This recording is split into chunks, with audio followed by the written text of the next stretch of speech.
ahead, Judy. Hello, everyone. My name is Sharon C. Jenkins, and I am the 40 plus and flirty host, the dating summit like none other. You know, some kind of way, some kind of place, singles just kind of, are left to their own doings. But you know what? Anybody who comes up with a strategic plan has better success than just doing willy nilly what it is you want to do. I have a very special guest today. This is my friend. We have been doing podcasts together for about 4 or 5 years, and she is so faithful. She loves what she does. She's so full of energy. And you know what? Her name is Jennifer J. Hayes, and she's a certified baby professional matchmaker. Welcome, Jennifer. Thank you for having me. I love being here.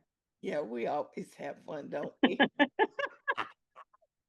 Now, Jennifer is a dating coach and relationship practitioner with over 28 years of experience.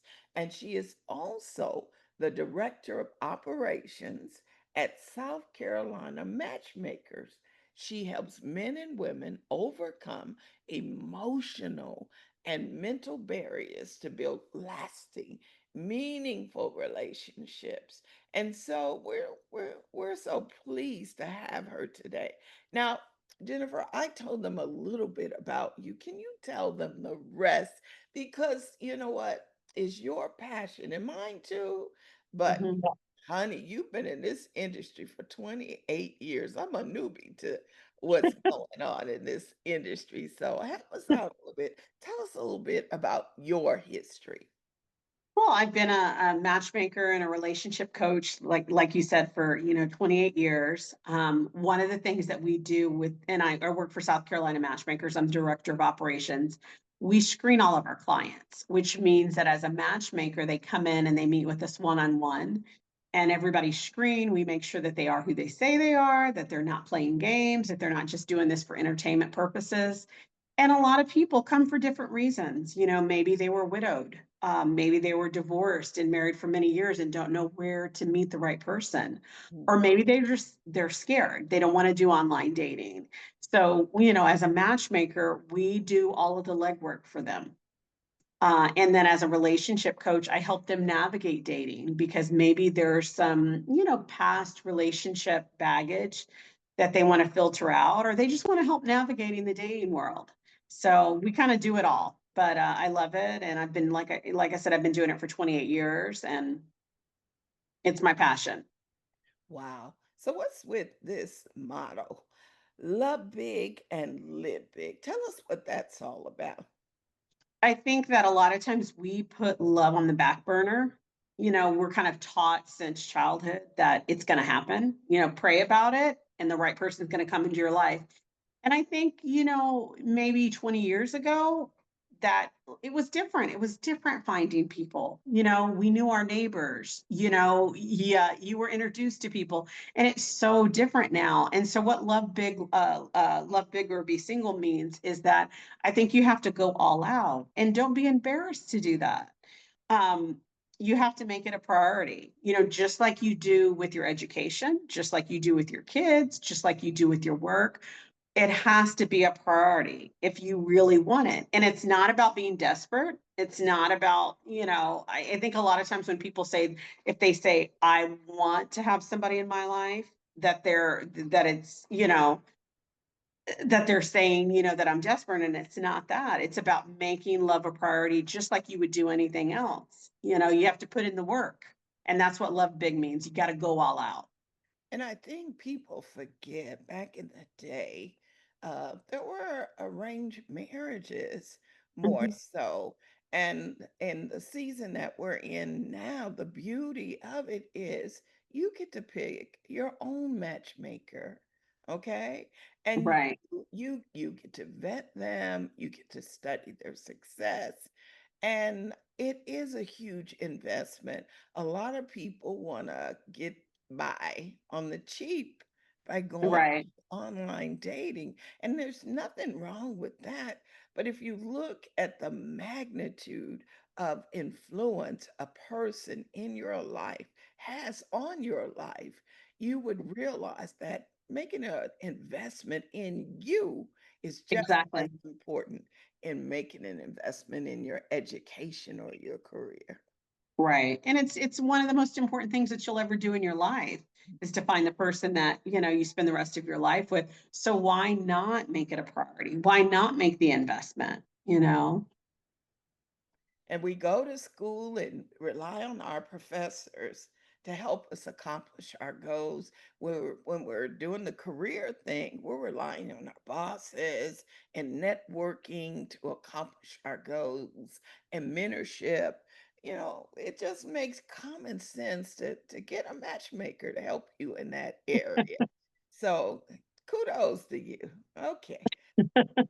What inspired you to focus on helping people find love in their 50s and beyond? I don't think of that age had anything to do with what inspired me. I wanted to help people of all ages find love, but I think that in my demographics in our areas, that's kind of the demo that's the demographics, just to be honest. It's usually 50 and up or 45 and up, and that's the biggest kind of the majority of our clientele. So I think that's what inspired me, and I feel like maybe that's really needed. I feel like we get clients that come into our office that, like I said, are 24 to, I had a client recently that was 92, but I Mhm. think the majority of our clients are in that age group. And so it's just something that I really put my heart into, and I really wanted to help people that are older, and I'm in the same age group. So when I say older, I mean sometimes you forget, right? Yes. I mean, my brain, even though my body says I'm in my late 60s, my brain says 29, I 29, and I'm holding there. I know, I had to think a minute. I'm like, wait a minute, Jennifer, you're in that age group. Okay. But I That just is so think it's good. it's just, it's a need. It's definitely a need. And that's the majority of our clientele that comes to us. So I've just perfected it over the years on how to help somebody that's, 50 and above. So, do you think it's harder for someone 50 and above to find love versus someone much younger? No, absolutely not. I think you just have to you have a different perspective, about love. And I think that somebody that's 40 or 50 or 60 or 70, they've lived life.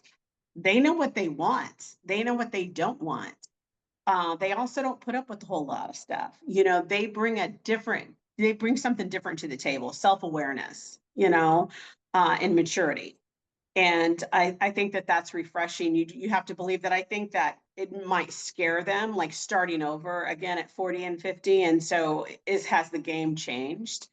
But I think avenues have changed, but what you want out of your relationship hasn't changed. And I think that at that age. Mm. So, what are some of the misconceptions that people at this age have about dating? But it's too late. Oh, I think that's the big one. The truth is that there's plenty of time. And like I said earlier, I had a client that's 92. It's never too late. You have to believe that you want that. You have to know that that person's out there.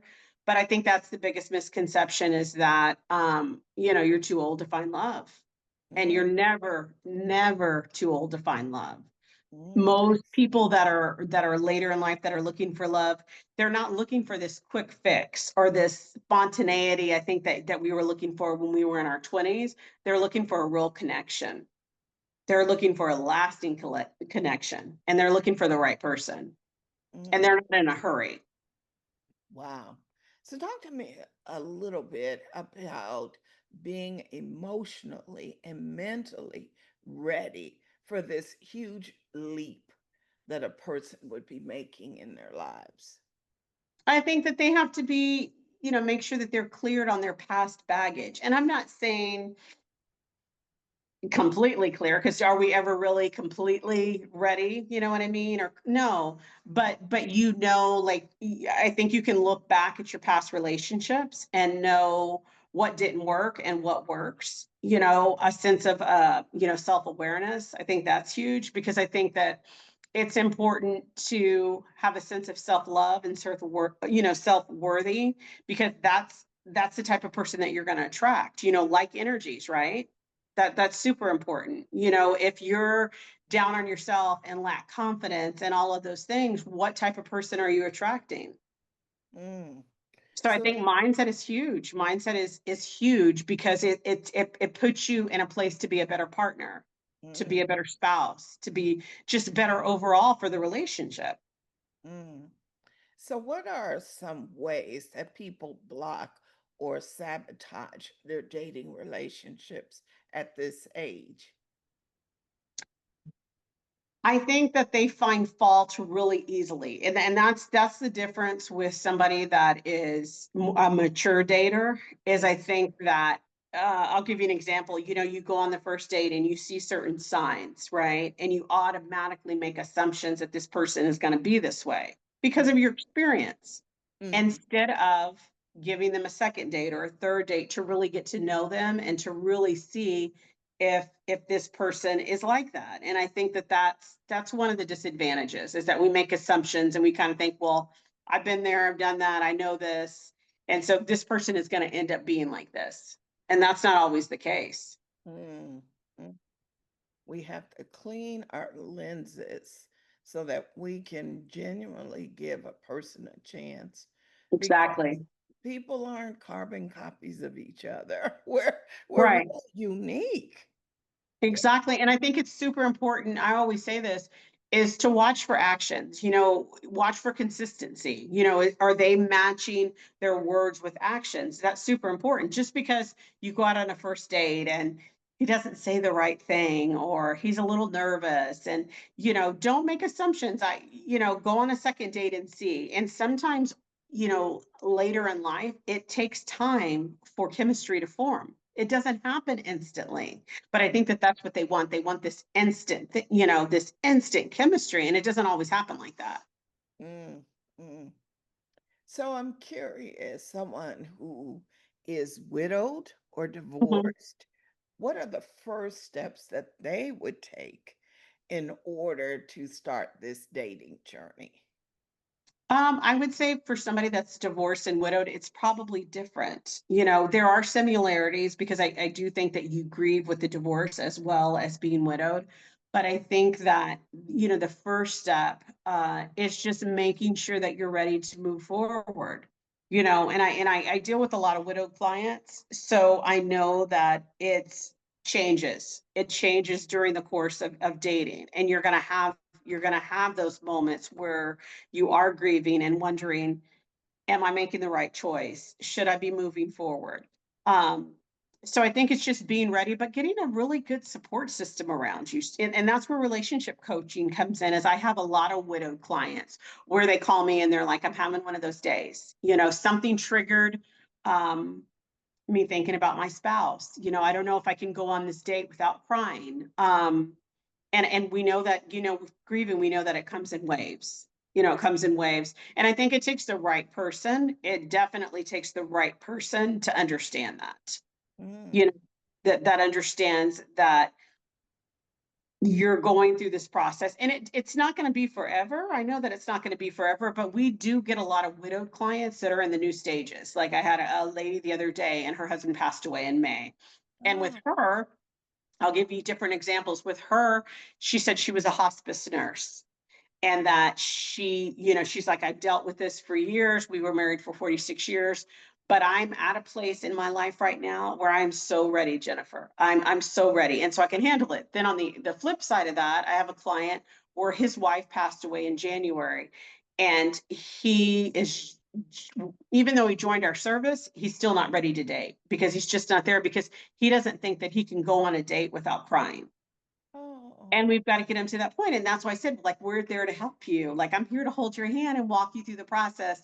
And it's okay. It's okay. You're going to get there eventually. And, I reassure him. And one of the things I always say, because I do a widow's retreat every year, is what a better affirmation to your spouse than to say, like, what we had was so amazing that I want to do this again. Like, I want to do this oh, again. And I always tell them that their heart is big enough. Your heart is big enough. It's not that we're taking out Linda, taking her out of your heart. She's always going to be there. But we can add Susan too. She can be a part of that. And that's what I said. It takes the right person, you know. It just takes the right person. And so with divorce, I know you asked me divorce. I think it's a little different. You have to handle it differently depending on what type of relationship they had. Did they have a mm, great marriage and they just kind of parted ways, or was it, kind of tumultuous and it wasn't a good relationship? Where are they at? Are they bitter? Have they moved on? So you kind of have to handle every situation differently. oh, wow. So let's talk about healthy dating strategies. What are your top three healthy dating strategies? As far as what? As far as As give you far as just anyone who finds the courage to say, I'm ready. I am genuinely ready to look for love. I think we'll go back to what we said earlier. So I think mentally, you need to be prepared. You need to be prepared for the journey of dating, because that's another reason why somebody hires a relationship coach or a matchmaker, is because we kind of handcuff you to your goals. It's different. Let's give you an example. Let's say that I was working out at home and I have a treadmill at my house, right? I determine when I get on that and when I get off, right? And if I don't feel like it, I don't. It's Mm-hmm. kind of like that with online dating, but with a matchmaker, you go on a date, and let's say you don't have a good date. I'm there to reassure you that, you know what, this is part of the journey. This is what we do. So I think you have to be mentally prepared, because not every date is going to be the best date. And there are going to be some dates that are so amazing, but then you don't get a call back, Mm, or they wow. don't, or they text you and say, you know what, you're super great, but I see us as just friends. We Oh, handle that.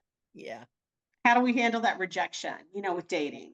yeah. And so I think that that is like one of the biggest things, is just mentally being prepared for the journey, and not bringing your like past relationship baggage into that, you Mm, know? And like I said, I don't think that there's ever like a light bulb that just kind of clicks that says, boom, I'm completely clean and cleared and ready for dating. No, you bring some of it, but know that some of it could affect your relationship now. And so mm, I think, discard the bad, bring the good. What you learned from your past relationship, you kind of have to, make a decision what you bring forward and what you leave behind.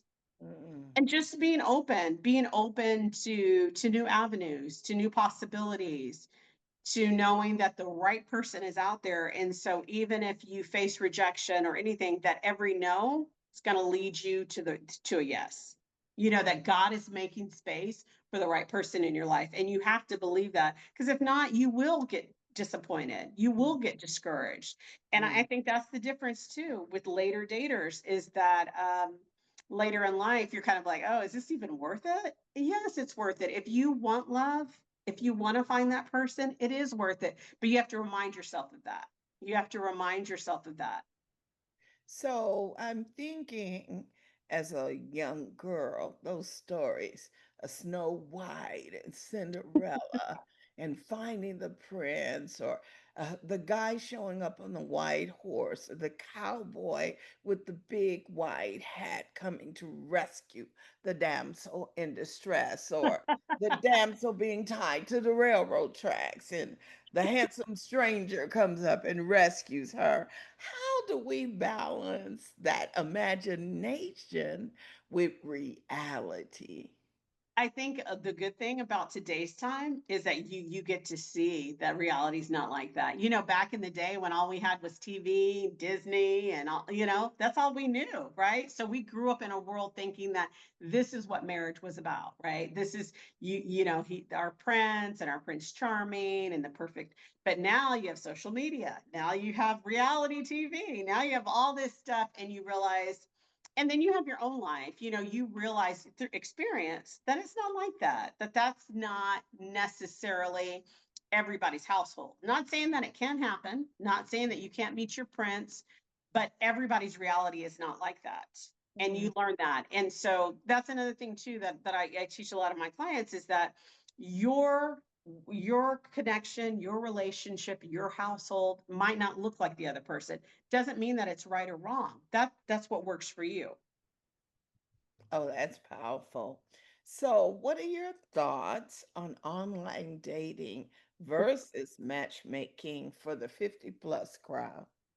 I think that, as a matchmaker, I always encourage somebody to do matchmaking, but I think online dating works. I think that you have to be careful. You do run into a lot of scammers. It is time consuming, so you kind of have to know what you're getting into. And that's where I said that a lot of times with matchmaking, we handcuff you to your goals. If you look at the statistics of online daters, it's usually about 3 months because if they're not successful, they discard it. Like it's not worth it. This is why did I do this? They don't have anybody in their ear saying, you did this because you want to find love. You Mm, did this because you don't want to spend the rest of your life alone. You did mm, this because you want that partner. So with online dating, I think it's good. You just have to kind of decide what type of person you are and if you can deal with that or not. But yes, there's people that meet through online dating that are successful. I would just say as a matchmaker, do your research, do your work, make sure that you're safe. The widowed client that I had that recently joined, she was doing online dating, scammed several times, and ooh, what one of them was finances. The other mhm. one she said was emotional Oh, scam where she was so emotionally tied to him, and that's when she said, I can't do this anymore. I can't, my heart can't take this anymore. And not saying that it couldn't happen through a matchmaker, not saying that it couldn't happen with somebody that you meet, but it's just a lot of that goes online, and it's scary. mm, mm. So, my final question is this. We've talked about a lot of stuff. And I know I personally, in this interview, I've gotten a lot of pearls and diamonds and rubies and emeralds. But I'm wondering, do you have anything else left in that little pouch that's a jewel of wisdom that you want to share with with our audience? I would say date with hope, not fear. And that, keep an open mind, keep an open heart, because that is what's going to attract the right person. A lot of times when we go through struggles in dating and relationships, we close our heart and our mind. And I think it's super important. You want to seek a partner that complements your life, that adds to your life. And not about somebody completing you, it's about somebody that adds to your life. So Mm. that's my biggest thing. It's just that keep, date with hope, not fear. Oh, wow. And the right person's going to come into your life. That is nice. I like that. And I understand you have a giveaway. Can you tell our audience about that? Yes, it's my Love Big mini session. So it's 30 minutes with me and it's a coaching session. And we're going to go over, your past experiences, your dating goals to kind of help put you on the right track. And then if you want to pursue, more sessions with me, you're welcome to do that. But it is a free session. So I welcome everybody. And I know last time we did this, I got a lot of people that loved it and we're really thankful for it. Well, I know myself that every time we talk, it's a great experience. And I know we've talked a lot. So I know our audience is going to be just so thrilled by what you've shared with them. And I would advise them to consider a matchmaker as a literary midwife myself, I see you as a love midwife, okay? And I recognize, it makes the journey a lot easier when you have someone come alongside you who is objective, who brings expertise, and who is knowledgeable about their field of expertise. So I Mm. just want to say thank you for all Oh, thank you. that. Yeah, and how can our listeners or viewers get in contact with you? I'm Jennifer J. Hayes on all platforms. You can also go to South Carolina Matchmaker. So follow me. And I also have a love big group that you can get expert, advice and you can DM me. So, you know, follow me. Well, we just love having you on. You know, I love you. And for our listeners and viewers, I know you're walking away from the table with so much, but always remember we at 40 plus and flirty, we love you, and there ain't nothing, and I mean genuinely love you, and there ain't nothing you can do about it. And we'll see you again in the next session. Bye bye. Thank Bye. you, Jennifer. Bye.